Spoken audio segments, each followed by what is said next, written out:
Before I begin, I wanted to say that there have been some good responses to Nye, and I'll be linking the ones I'm aware of in the description. I'll try to avoid too much overlap, but there is going to be some. So let's begin.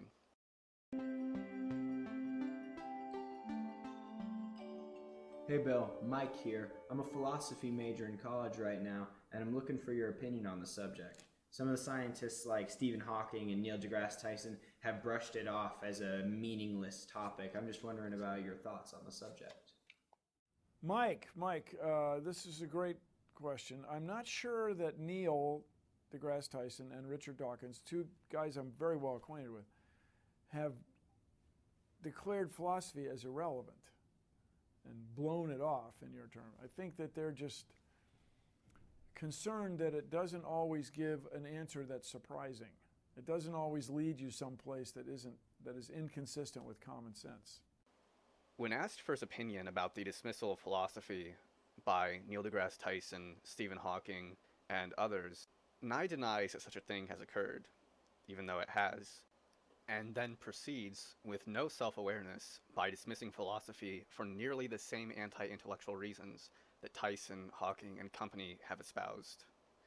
Although Nye's first complaint is fairly unique to him, he begins by disparaging philosophy for not always leading to surprising conclusions, or conclusions that are not inconsistent with common sense.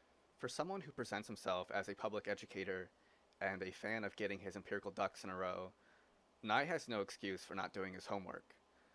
If Nye were slightly familiar with philosophy, he would not have made such a false claim. But that's not the main problem with this video. As other commentators have pointed out, the problem is that Nye doesn't know how ignorant he is, and this ignorance in combination with his hubris has led him to dismiss philosophy and pontificate about it in much the same way Ken Ham does with biology. But back to Nye's incorrect complaint. Views in philosophy that counter Nye's statement would be that inductive or deductive reasoning are never justified. We cannot have knowledge. The present is ontologically on par with the past and future. Time does not exist. Logical truths are relative to cultures. We don't have free will. There's no possibilities. There's no God. It's permissible to push a large man in front of a runaway trolley. I mean, do I have to continue? Obviously most, if not all of these, run counter to common sense.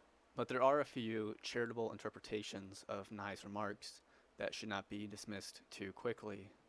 Nye could agree that the views I listed, and the many I do not have time to list, are put forth and defended by philosophers, but most philosophers don't hold these counterintuitive views. It's usually a minority. And that is true to a very limited extent, but it's not true for every philosophical position.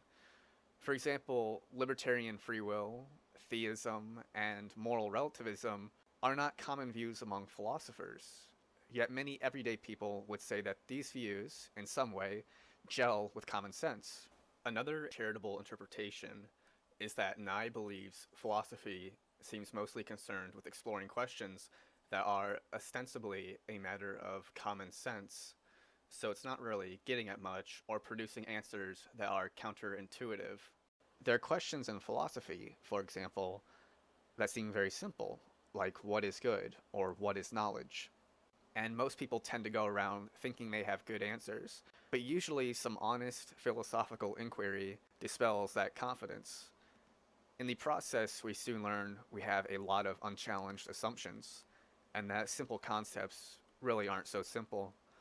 No doubt this could lead one to some views that are counter to common sense, and philosophy has a good history of that occurring. Finally, Nye could be taking issue with how significant common sense is to philosophy. For example, common sense has been employed to reject external world skepticism. However, those type of responses get a battering in philosophy, so it's not like it's entirely one-sided here. So regardless of how charitable we are to Nye, his claim is simply false. But it's even more than that. It's also bizarre. It's bizarre since Nye seems to imply that something is inherently suspicious or of less worth if it does not always go against common sense, and perhaps something is more laudable if it does counter common sense. If that were the case, then quantum woo is really on the cutting edge. It's both spin up and spin down! Spin up and spin down! Logic! Logic! Ah! And it often gets back to this question: what is the nature of consciousness? Can we know that we know? This idea that philosophers or philosophy will often come back to the nature of consciousness or the nature of knowledge is absurd, and I would love to see Nye back this up. Sure, philosophers explore these questions, and they are very much interested in them, but one could study philosophy of science, metaethics, philosophy of time, philosophy of religion, formal logic, philosophy of mathematics, and so on, without forever deferring to or being bogged down by these questions. Philosophy is more than just those tricky topics. Nye's remarks are akin to Camus' assertion at the beginning of The Myth of Sisyphus. There is but one truly serious philosophical problem, and that is suicide. Now that is absurd as well. And it often gets back to this question: what is the nature of consciousness? Can we know that we know? Are we aware that we are aware? Are we not aware that we are aware? Is reality real or is reality not real? And we are all living on a ping pong ball that's part of a giant interplanetary ping pong game that we cannot sense it. These are interesting questions. But the idea that reality is not real or what you sense and feel is not authentic is something I'm very skeptical of. Nye acknowledges that these questions are interesting, but in the same breath, attempts to diminish them by putting them on par with some intentionally wacky, unheard of ping pong ball ontology. You know, this gets into the old thing, if you drop a hammer on your foot, is it real or is it just your imagination? You can run that test, a couple times, and I hope you come to agree that it's probably real. Nye remains not very thoughtful here. This is apparent when Nye contradicts himself in the first 2 minutes of the video. His initial criticism was that philosophy does not always lead to places that are inconsistent with common sense, but now he's criticizing philosophy for endorsing the skeptical worries of reality or knowledge. Would he not consider skepticism of reality or knowledge counter to common sense? If he agrees that they do counter common sense, then he has contradicted himself. Philosophy is important for a while, but it's also, I get where Neil and Richard might be coming from, I call him Richard, might be coming from, where you start arguing in a circle, where I think, therefore I am. Well, what if you don't think about it? Do you not exist anymore? You probably still exist. You shut up, you dumb idiot. Even if you're not thinking about existence. I have never heard of this interpretation of Descartes. So correct me if I'm wrong, but I'm willing to put money down that Descartes' argument is not that your existence depends upon you thinking about your existence. A big part of what Descartes set out to do in Meditations on First Philosophy could be considered an ambitious epistemological project. Descartes' project involved suspending beliefs and then setting up a firm foundation comprised of beliefs that could not be doubted. In other words, it involves a lot of skepticism with the hope of overcoming it with a solid epistemological foundation. One could easily think of it as a house. With a shaky foundation, amending small broken parts of the structure, or false beliefs, is not good enough, as it will never address the real, continuous problem. That is, that the foundation is not solid. I think, therefore I am, is one of those foundational beliefs. To even doubt it is to prove it. Also, a commenter in the original video pointed out how Nye tries to undercut Descartes by asking if the argument still works if you deny the antecedent. Nye concludes, rightly, that it does not, but that's not Descartes' argument, so I have no idea who Nye is addressing here. I think, therefore I am. Well, what if you don't think about it? Do you not exist anymore? You probably still exist, even if you're not thinking about existence. And so, this gets into the old thing, if you drop a hammer on your foot, is it real, or is it just your imagination? You can run that test, a couple times, and I hope you come to agree that it's probably real. Oh, Lair! What the hell?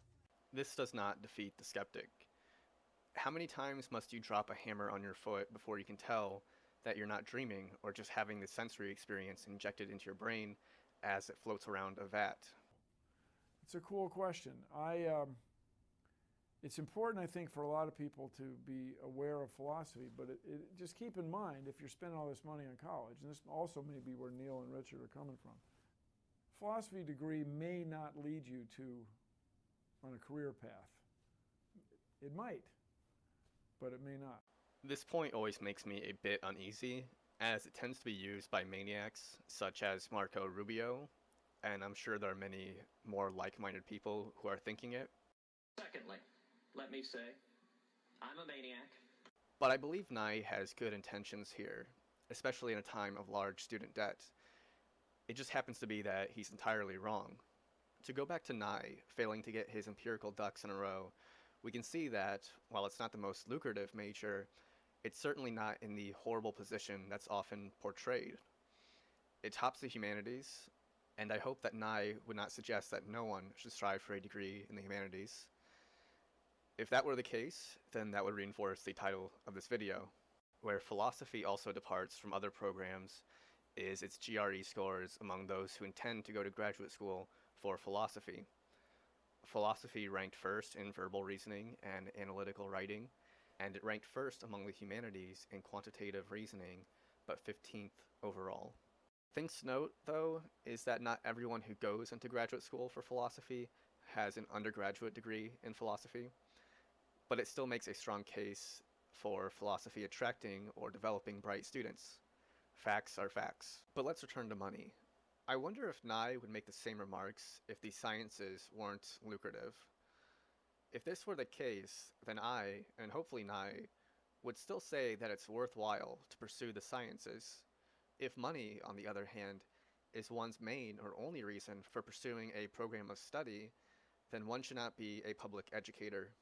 However, Nye could argue that even if the sciences don't lead to a big payoff financially, they still have practical uses that philosophy and the humanities lack, so it would still be worthwhile.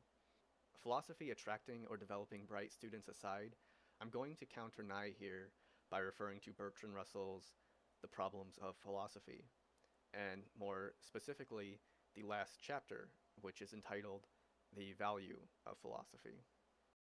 It will be well to consider what is the value of philosophy and why it ought to be studied. It is more necessary to consider this question in view of the fact that many men, under the influence of science or of practical affairs, are inclined to doubt whether philosophy is anything better than innocent but useless trifling, hair-splitting distinctions, and controversies on matters concerning which knowledge is impossible.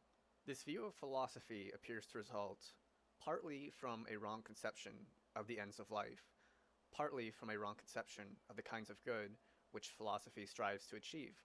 Philosophy, like all other studies, aims primarily at knowledge.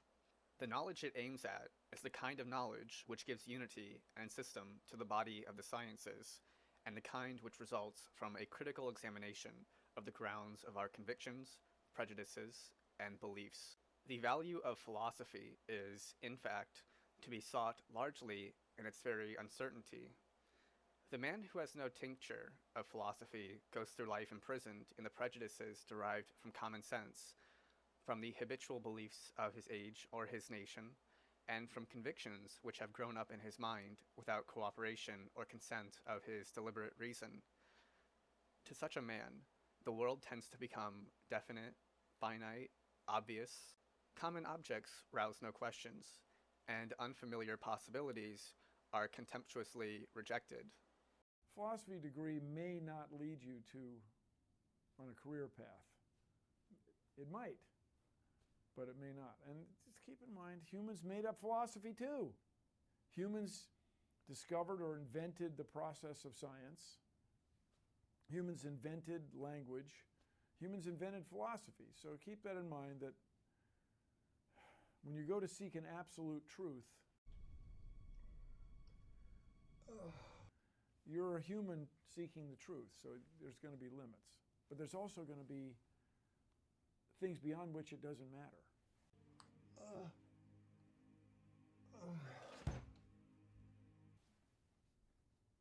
Drop the hammer on your foot and see if you don't notice it.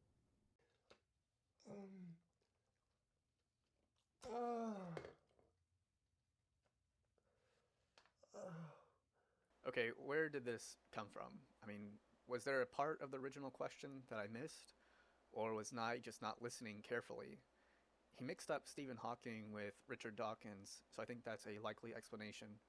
There's not much to say here, other than Nye seems to be implicitly curtailing the questioner's idea that philosophy is superior to science, which Mike, the questioner, did not even hint at.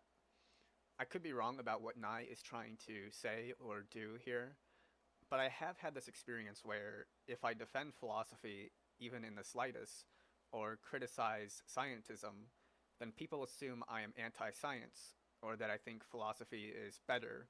That's not the case at all. Analytic philosophy heavily utilizes, and often defends, science. So to be anti-science is to hamper one's study of philosophy. Philosophy and science are different things, and they do different things. Although some would argue that the distinction can be hard to raise at times, but they are good at what they do. I do happen to enjoy philosophy more, but I don't think it's superior in doing science. That's why we have science. And the reason we have philosophy is to avoid the muddled thinking found in Nye's arguments.